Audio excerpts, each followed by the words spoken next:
नमस्कार, मी प्रणाली प्रकाश बोडेकर व मी धीरज कुंदल स्वागत करतो आपले विकसित भारत बिल्डथॉन अंतर्गत समृद्ध भारत या थीम मधील आमचा प्रकल्प जरी संकटभारी बुरशीची मात्रा गुणकारी या संसाधनाचे व्यवस्थापन करणाऱ्या प्रकल्पामध्ये हो तुम्ही बरोबरच ऐकलं, बुरशीचीच मात्रा ठरते गुणकारी. थर्माकोल वापरायचे परिणाम भयावह आहेत.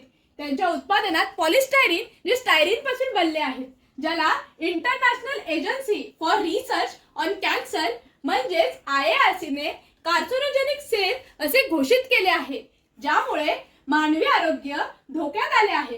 ज्यांच्या निर्मिती प्रक्रियेत हरितगृह वायू निर्माण होतात, ज्यामुळे इकोसिस्टीम प्रभावित होते. या सर्व कारणांमुळे सर्वे घेऊन थर्माकोलचा वापर लक्षात घेऊन थर्माकोलला पर्याय शोधू लागलो. बरेच वाचन इंटरनेटचा वापर केला असता या ठिकाणी बुरशीचा वापर होऊ शकतो असे आम्हाला समजले. अनेक प्रकारच्या बुरशींमधून ऑयस्टर या बुरशीमधून मिळणारे मायसिलियम जास्तीत जास्त स्ट्रॉंग अशी ही बुरशी आहे. ही बुरशी चांगल्या प्रकारे ग्रो होण्यासाठी फायबर व सेल्युलोज हे मोठ्या प्रमाणावर असणारी व टाकाऊ अशी ऊसमळी वापरायचे आम्ही ठरवले. बराच अभ्यास व बरेच इंटरनेट सर्च केले असता तसेच केशवसृष्टी सारख्या संस्थेच्या मदतीने टाकाऊ अशी ऊसमळी व मायसिलियम वापरून आम्ही बायोथर्माकोल बनवण्याचे ठरवले. त्यासाठी आम्ही पुढील स्टेप्स फॉलो केल्या. स्पॉन निर्मिती. गोडाऊनमधले खराब गहू, ज्वारीसारखे धान्य आणि मायसेलियम वापरून स्पॉन निर्मिती केली. कापणे, उसाची मळी तसेच कोकोनट कॉयर याचे 1.5-2 सेंटीमीटरचे तुकडे केले.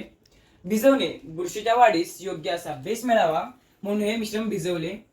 गाळणे, या मिश्रणातून जास्तीचे पाणी गाळून काढून टाकले. निर्जंतुकीकरण करणे, या मिश्रणाचे निर्जंतुकीकरण करण्यासाठी आम्ही याच्या कुकरला 3 शिट्या घेतल्या. हे आहे IPA, ज्याचा वापर निर्जंतुकीकरण करण्यासाठी केला जातो. मिश्रणीकरण करणे, मायसेलियम स्पॉन आणि निर्जंतुकीकरण केलेल्या उसाची मळी व कोकोनट कॉयर याचे मिश्रणीकरण केले. योग्य आकार देणे, आपल्याला ज्या आकारात मायसिलियमची ग्रोथ हवी आहे त्या आकारात ग्रोथ होण्यासाठी ठेवणे. वाढीचा कालावधी, हे मिश्रण ग्रोथ होण्यासाठी साधारण 7 ते 8 दिवसांचा कालावधी लागतो. दाब देणे, मायसिलियमची ग्रोथ आपल्याला हवी त्या प्रमाणात झाल्यावर दाब देऊन आम्ही यातील जास्तीचे पाणी काढून टाकले. निर्जलीकरण करणे, 250 डिग्री सेल्सिअस तापमानाला आम्ही हे आमचे बायोथर्माकोल निर्जलीकरण केले. वरील स्टेप्स करून आता आमचे बायोथर्माकोल तयार झाले, जे आपण पॅकेजिंग मटेरियल म्हणून वापरू शकतो.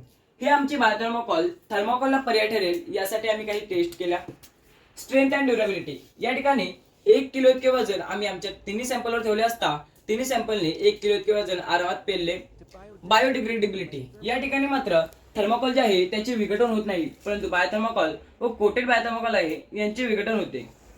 व्हायब्रेशन ऍब्झॉर्प्शन टेस्ट, या ठिकाणी आम्ही 867 हर्ट्झ साऊंड व्हायब्रेशन टेस्ट केली असता थर्माकोल व बायोथर्माकोल यामध्ये थर्माकोल हे हलके असल्याने व्हायब्रेशन होऊ लागले व बायोथर्माकोल व कोटेड बायोथर्माकोल यावर याचा काहीच परिणाम झाला नाही. थर्मल इन्सुलेशन टेस्ट, या ठिकाणी आम्ही थंड व उष्ण या दोन्ही थर्मल टेस्ट केले असता आमच्या तिन्ही प्रोडक्टमधून उष्णतेचे वहन होत नाही असे आम्हाला समजले. शॉक ॲब्झॉर्बर, या ठिकाणी आम्ही 1 किलो वजन आमच्या तिन्ही सॅम्पलवर टाकले असता थर्माकोल हे नाजूक असल्याने तुटले, परंतु बायोथर्माकोल व कोटेड बायोथर्माकोल यावर त्याचा काहीच परिणाम झाला नाही. रिसायकलेबल, आमचे बायोथर्माकोल आहे ते रिसायकलेबल आहे, परंतु थर्माकोल हे रिसायकलेबल होत नाही. इन्व्हायरमेंटल इम्पॅक्ट, आमच्या बायोथर्माकोलमुळे इन्व्हायरमेंटवरती कोणताच इम्पॅक्ट होत नाही, परंतु थर्माकोलमुळे कॅन्सर सारखे अनेक आजार आपल्याला होऊ शकतात.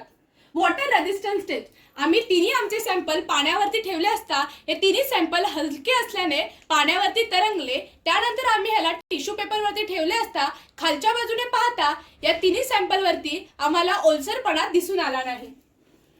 लाईट वेट, हे तिन्ही सॅम्पल विचारात घेता हे तिन्ही सॅम्पल लाईट वेटच आहेत. त्यानंतर सस्टेनेबिलिटी, ही टेस्ट आम्ही पाहता आम्हाला असे जाणवले की आमचे थर्माकोल हे आपण जे थर्माकोल आहे त्याचा आपण पुनर्वापर करू शकत नाही, कारण त्यामुळे पर्यावरणाला दुष्परिणाम होतात, परंतु आमचे बायोथर्माकोलचा वापर आपण वर्षानुवर्ष करू शकतो, कारण त्यामुळे आपल्याला कोणतेच आजार वगैरे होऊ शकत नाहीत. व्हर्सेटाईल, याचा वापर आपण घरातील शोभेच्या वस्तूंसाठी करू शकतो, परंतु थर्माकोलचा वापर आपण घरातील वस्तूंसाठी वगैरे करू शकत नाही, कारण त्यामुळे आपल्याला आजार होऊ शकतात.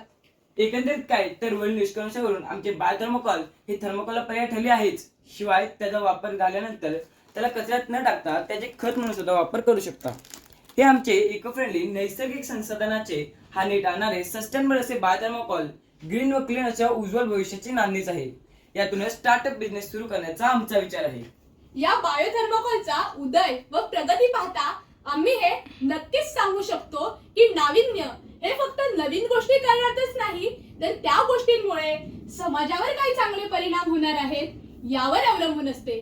तुम्ही या नाविन्यात आमची साथ देऊन भविष्यात शाश्वत व पर्यावरणपूरक या दोन जोडीच्या साह्याने समृद्ध भविष्याची साथ द्याल का? धन्यवाद.